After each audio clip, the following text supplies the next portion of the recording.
এবছর মধুপুর বালাক সংঘে দুর্গাপুজো ৭৮তম বর্ষে পদার্পণ করলো। প্রত্যেক বছরের ন্যায় এবছরে এই বালাক সংঘের পুজো কমিটি নিয়ে এসেছে একদম ইউনিক থিম। এই ৭৮তম বর্ষে তাদের ভাবনা রাজস্থানের রাজবাড়ি।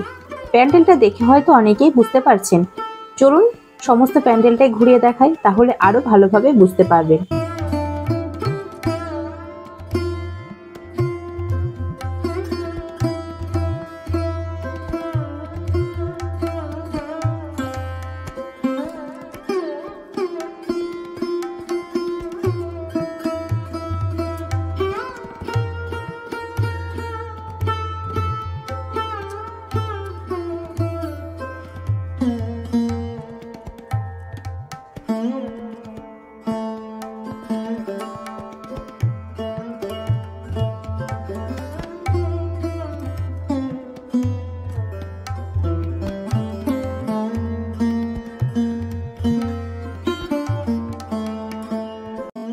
একদম রাজস্থানী রাজবাড়ি আদলে নির্মিত হয়েছে প্যান্ডেলটি।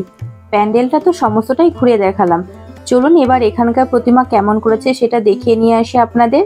যেহেতু সমস্ত প্যান্ডেলটার কাজ এখনো সম্পূর্ণ হয়নি, তাই ভেতরে লাইটগুলো সব জ্বালানো নেই। কি সুন্দরভাবে সাজানো হয়েছে দেখো মন্দিরের ভেতরটা। আর মায়ের মূর্তিটা থেকে তো চোখ ফেরানোই যাচ্ছে না।